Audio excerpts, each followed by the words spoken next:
Okay, folks, today what we're going to do is install an outdoor electric dog fence for Mike McCain. Mike has a smaller zero lot line, so basically the advantage to the system we're going to use today, the Yard Max, is it's going to give the dog the ability to use the whole property. The dog can actually go right up to the wire as opposed to having to stay 3 or 4 feet back. And the great advantage to that is it gives the dog almost 30 to 40% more space in the yard as opposed to a traditional electric dog fence where the dog has to stay 3 or 4 feet back. So in this particular instance, the Yard Max is a fantastic system for zero lot line like you see right here. Every dog fence has three major components. Firstly, the transmitter. The transmitter is the unit that powers the electric dog fence wire around the perimeter of the property. Secondly, the dog fence collar. This is the unit the dog wears on his neck. As he approaches the line, he receives a high-pitched beep, which is basically a noise, and then a mild stimulation depending on the temperament and breed of the dog. And thirdly, most important, the perimeter wire that goes around the property. Now, the wire the manufacturers package the dog fence system with is normally a 20 gauge wire. It tends to cause problems over time, break down from wear and tear, UV exposure, and just general lawn maintenance. We prefer the monster grade dog fence wire, which you can see is approximately 5 to 6 times thicker. It also has a heavier duty polyethylene coat, which makes for a lot less maintenance over the years. So definitely preferably the monster grade dog fence wire, especially with this particular installation we're going to do, which is going to be above ground. It's more privy to possible breaks, UV exposure, and general weather. So the monster grade dog fence wire and the manufacturer's grade wire that comes with the kit. All these are available on our site, flexpets.com. Our next component for our above ground installation are dog fence staples. These are critical to keep the wire firmly secure to the grass or ground. What you're going to do for an above ground installation in grassy areas, you should put one of these every 5 feet or so. They're galvanized materials, so they'll hold up over time very well. So basically they're a pretty simple thing. You basically hammer each one down and firmly secure the wire to the ground with them. And pretty simple, but they're a very handy tool when doing an above ground installation. Now, when installing an above ground fence system, you're not necessarily going to need a shovel for much of the job, but it's an important tool to have on hand. Several areas where you might need this would be on driveway corners where you have edge lines. It's definitely advisable in those areas where it's not level with the ground to try to get it buried 6 inches or deeper, just to avoid edgers and general lawn maintenance. The next tool you're going to need with your installation is going to be a common circular saw, which can be found in most homes.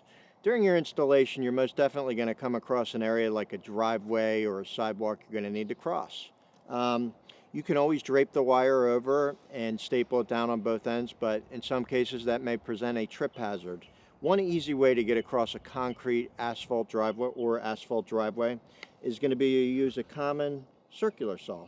Now what you'll want to do is you'll want to take away the wood cutting blade and replace it with a asphalt or masonry blade.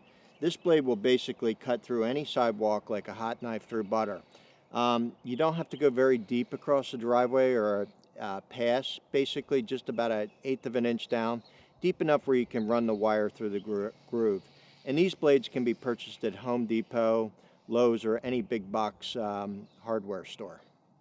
Most homeowners have a rechargeable drill, or any type of drill will do for the most part. Some common screwdrivers are helpful in certain parts of the application. Flathead screwdriver, Phillips head screwdriver. Most importantly, you should have some type of wire stripper. If you're using the monster grade dog fence wire, you're definitely going to want something that's designed for stripping the plastic off wire. So you'll definitely want to have something similar to this, which you can also pick up at any local hardware or big box store. Next, we're going to talk a little bit about safety. Now, installing an above ground electric dog fence is not very hazardous to your health. But there's a couple of little safety tips you want to stick with. You definitely want to have some headphones for when you're cutting across the driveway. Just protect your ears. You definitely want to wear some safety glasses when you're cutting across a pathway or driveway, because once in a while little chips can fly up and you don't want something getting in your eye. So important to have a little set of regular glasses or safety glasses. The next thing we want to consider as far as safety goes is calling 811. It's a nationwide free service that will actually call your cable company, your electric company, and your phone company and come out to your home and mark visibly all your underground lines. This way, I know we're not going to be doing a lot of underground or digging, but it's a good idea to know where your stuff runs. Going across driveways and edge, you may have to dig at certain points. So while you're waiting for your dog fence kit to come in the mail from flexpets.com, go ahead and give 811 a call. Get them out to mark your cable lines. It usually takes about 3 days to get everything marked out, and you'll be all ready to go when your dog fence comes in the mail. The next thing we need to discuss as far as our installation materials go are underground splices. Now these splices are basically used to protect the exposed copper. Now during an installation, you're surely going to come to an impasse where you need to do a splice, perhaps across the driveway, perhaps where the twisted wire meets the main loop. So these splices are pretty nice. They work like this. Basically, they're filled with dielectric grease and silicone. So when you do your splice, you do a simple wire cap, you stick that down to the bottom of the tube, and it has a locking mechanism. So it locks into place, protecting your exposed copper. These are definitely the best type of splices you can use for an installation of any dog fence system. There's other underground splices available, but from my 20 years experience in the business, these are going to be the best by far. So consider these, even though you're doing an underground installation. There's going to be an area or two that you're going to want to get buried so it's not a trip hazard on the property. So underground fence splices. Okay, so next we have twisted wire.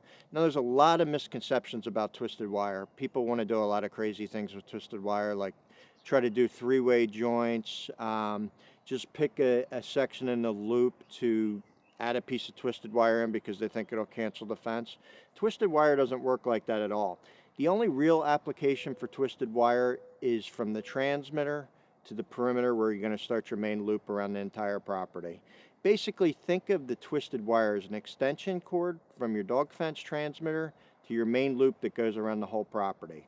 Now what's going to happen is when you run this twisted wire from the dog fence transmitter to your perimeter loop, this will actually be canceled. It's actually just part of the main loop, but when the two wires are run side by side, they put out opposing signals, which will actually make the dog fence collar not activate across this line. So more or less, your dog can run a circle around the property freely without having any penalty from crossing this twisted wire that runs from your dog fence transmitter to the perimeter line. Okay, the next component, and not critical, but definitely helpful in years of ownership of a dog fence, is a dog fence surge protector. Now this is different than a regular surge protector. I talk to people all the time that think they can use a common surge protector. But what makes this surge protector different is when installing a dog fence system around your property, you could have 3, 4, up to 5,000 feet of copper running around the property, which is a conductor. So a tree or a ground spike or anything could get hit by lightning and travel back through that wire into your dog fence transmitter. Now the surge protector will actually protect your valuable electronics by the loop wire running directly into the dog fence surge protector, and then 2 wires run from the dog fence surge protector to your dog fence transmitter. This will give you protection against lightning strikes and a loss or downtime of your dog fence. Basically, the dog fence transmitter also plugs into the side of the surge protector, protecting your dog fence system from internal hits such as a house spike or lightning strike that affects your main power supply. So definitely the more dog fence wire you have around the property, the more you want to consider a surge protector or a better quality dog fence surge protector. And these, of course, are also available on our site. This particular one is a Panamax, and it has a lifetime warranty through the manufacturer. So as long as you own the system, you're going to be covered for life against lightning strikes. Okay, so what we're going to start off doing here is we're actually, for demonstration purposes, mounting the dog fence transmitter box outside. In normal cases, you're going to go ahead and just drill a hole through your wall with a masonry bit and run the twisted dog fence wire inside. It's pretty simple. It's just a box we sell on the site. Here's the transmitter. And for demonstration purposes, again, we're using Velcro. Industrial grade Velcro, which can be purchased at any store. We're going to mount that neatly inside the transmitter. We're going to plug our AC adapter inside the dog fence transmitter, snip or twist it a little bit so it fits. We're going to come back to the pushing the twisted up inside the box later on. Just use a common wire strippers to strip the plastic off the wire and mount the transmitter in the box, the outdoor weatherproof box, as neat as possible. The connections go right into Panamax like you just saw. Now we're digging up the just a starter place for the twisted wire that's going to meet the wire running around the property. So we in most cases, when you're doing an outdoor installation, you're going to want to get the twisted wire at least buried. That's usually, it's a trip hazard. So in this case, you don't have to, but PVC is a nice, neat touch to make things look better. So, basically run that up to the outdoor box. That's where your twisted wire is going to come out. And as you can see in the video here, what we're doing is we're getting the extreme dog fence wire ready to go. So we're going to run that right up inside the transmitter. And always make sure you're leaving yourself enough slack when you're running around the perimeter. So in this case, we're bypassing the twisted wire because 2 wires running around the property leaves you kind of with a splice-free system, and that's great if you can do that. But always remember, if you're doing something like this, to leave yourself enough slack, because you'll pay for it later on when it comes down to having to do an extra splice. It's just easier. You got plenty of wire with your dog fence kits, and just as a reminder, any of this heavy-duty extreme dog fence wire or professional grade parts can be found on our website at flexpets.com. So just feel free.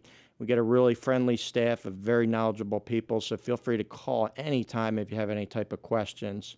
So we're finishing up the wire here. For demonstration purposes, we're cutting the grass really short. You don't have to use a weed whacker for an above-ground installation, but it's a good idea to cut the grass short. The wire's not going to pop to the surface, so it's a good idea to do that. So this is our starting point. So basically what we're doing is we're tacking the wire down so no slack, and then you can use anything for the spool. Just kind of walk around the property. That's the first part of the step, the installation. And then just go around your property. Corners, you're always going to want to tack it down like I'm doing right here.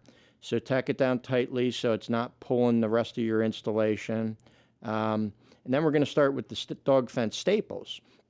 So here I recommend doing a staple every 4 to 5 feet. Basically keep that wire tacked down below the lawnmower blade, or that's going to bite you later on. You're going to get that stuck in the lawnmower and it's going to bird's nest up and it's going to become a huge mess. So as you can see, we're coming up to a corner here again.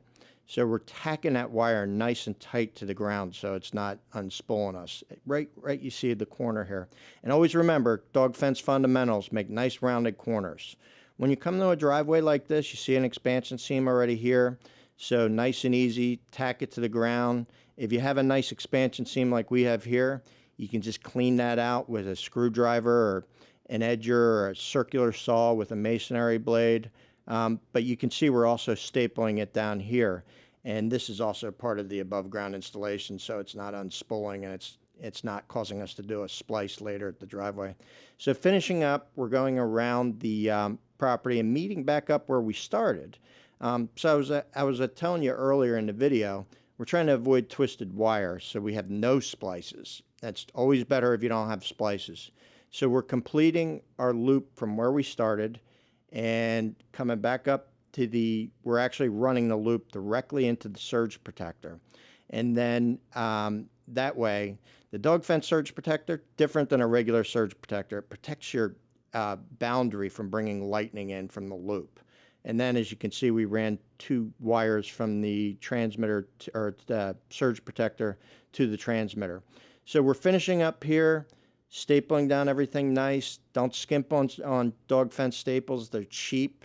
The more you use, the less aggravation you're going to have later. And like I said, you can run it through a crack, if you choose. You can also just use a PVC, piece of standard PVC that you can get at any big box store. If you want to give it a little added protection. If it's going across a stone driveway, that's always a good idea. Or if you really want to do it the right way, you could always, just cut the driveway if you don't already have an expansion seam, and just seal over with any kind of concrete caulk. If it's blacktop, obviously you're going to want to use a asphalt type, or you can even use some flexible PVC pipe. You can run over this 1,000 times and nothing's going to affect the wire. You already got the extreme dog fence wire, hopefully, so that can take a lot of beating. If you have to cut the driveway, this is really the right way to do it. Regular circular saw, which you probably have in your garage, a little masonry saw that you can buy at Home Depot for $4 or $5. Now we're just cleaning out in this case, but this blade will cut through a concrete or asphalt blade like a knife through hot butter if you want to go that route. So just cleaning the crack out. We're in this video, we're actually doing it the right way. If you don't feel like doing it, you can tack it tight to both sides of the driveway. It's great if you're a renter, too, for this type of installation. Take it with you when you move. So cleaning it up a little more. Better to always get the crack cleaned out because, the grass isn't going to grow up and push the wire to the surface and cause problems with edgers.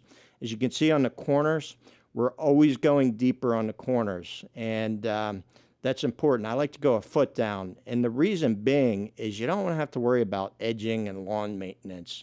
You can still have a great above ground installation, but the corners and any edge lines, you always want to get down as deep as possible. Avoid repairs and maintenance on the dog fence. The number one reason for breaks in the line is basically just poor workmanship. If you don't think it through when you're doing the install, then you're going to pay for it later. So just use a screwdriver to push down the dog fence wire and into the crack and get it down there nice. Use a dog fence staple if you have to. Available on flexpets.com. In this case, we're just kind of using the dirt to go over top of it. Basically that's kind of what was in the crack before, so we're using it again. So in this case, we're just kind of doing a splice, just to show you in case you make a mistake like we did in this video. We didn't leave enough slack, which is usually what I show. So this is a good time, the opportunity to show you how to do a proper splice. Just strip the ends, the plastic off the dog fence wire, the extreme grade dog fence wire. Leave, about a 1/4 inch of the exposed copper. Do a nice twist, just like we're showing you here. If you're in the northern areas, ground expands and contracts, so I like to tie them together so when that happens, it doesn't pull your splice apart. Simple wire nut goes over top, they're pretty common, but this tube we're showing you right here is filled with dielectric grease and silicone. So now that's very important, and it's a professional grade type item that's available on our site. That's going to protect your exposed copper and waterproof the splice. It's what all the pros like Invisible Fence, Dog Watch, all the big guys who are going to charge you $2,000 to install it use. And so is the rest of the material on our site. So we only sell professional grade items for the most part. So get your splice down there. You always want to bury splices because they're, prone to stick up. Showing you another example how to get that wire tight to the ground. Now this is filmed in Florida, so it might be a little different in northern areas. You might not have to trim it as tight. But Riley on this system has already been trained from a previous install. So you can see the above ground. He already gets the idea. You can see that he sees those flags, he's real hesitant to go through them. Basically, a pretty simple setup. That's pretty much the end of our video of how to do an above ground installation. Call us anytime. We're here usually about 8 a.m. to 10 p.m. and we'll be glad to answer any of your more specific questions. We invite you to visit www.flexpets.com. Call us today at 877-902-8132 or email us at info@flexpets.com and experience the FlexPets difference.